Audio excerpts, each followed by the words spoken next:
They were trailblazers and literary geniuses, and the acclaim they earned during the short period they were alive would nearly match the dark and unglamorous lore of their demise.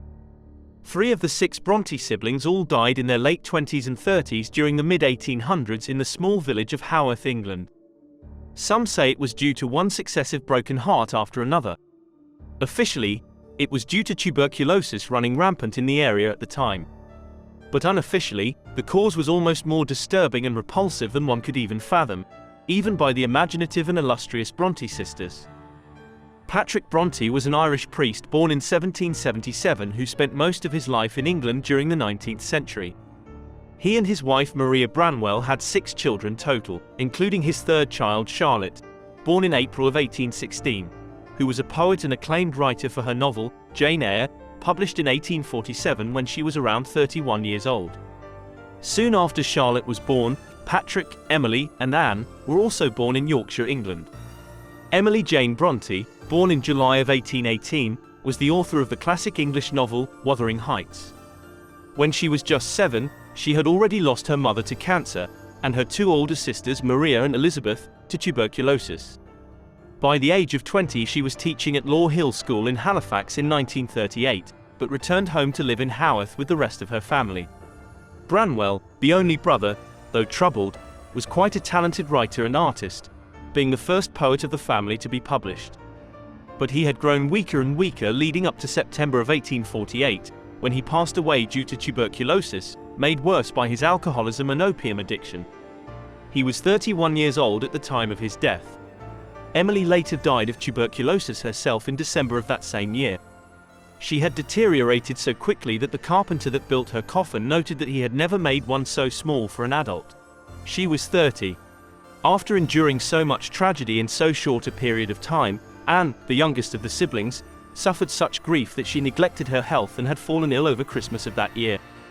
By January, her doctor told her and her family that she was diagnosed with consumption, which was likely incurable. Upon hearing the news, Anne reportedly said, "I have no horror of death. But I wish it would please God to spare me because I long to do some good in the world before I leave it." She took a trip in May of 1849, hoping the fresh sea air would help alleviate her symptoms, but she was weaker and thinner than ever. She passed away on May 28, 1849 at the age of 29.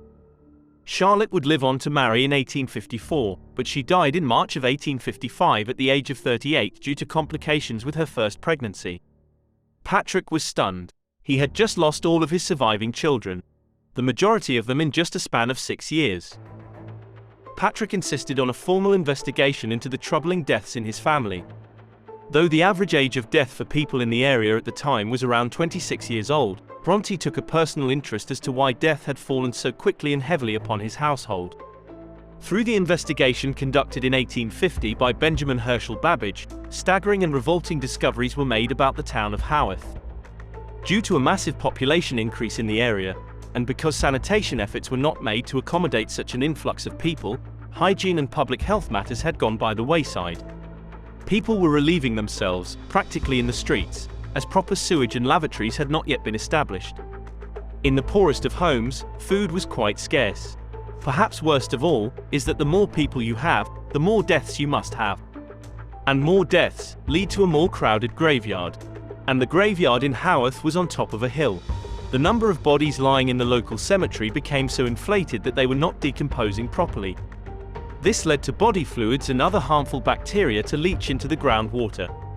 Groundwater collected and enjoyed by the local living community from the well not too far from the graves themselves. No matter the social status or lifestyle, all of Haworth was drinking the same contaminated water, enriched by their own human waste and the decaying loved ones nearby. Immediately following the investigation, it was presented to the General Board of Health, and repairs and improvements were made to the small town sanitation infrastructure. While it will never be confirmed whether or not the Brontë family were victims of a population boom and the subsequent widespread tainting of the town's most precious resource, it's evident that they had indeed become a part of a much less romantic work of non-fiction.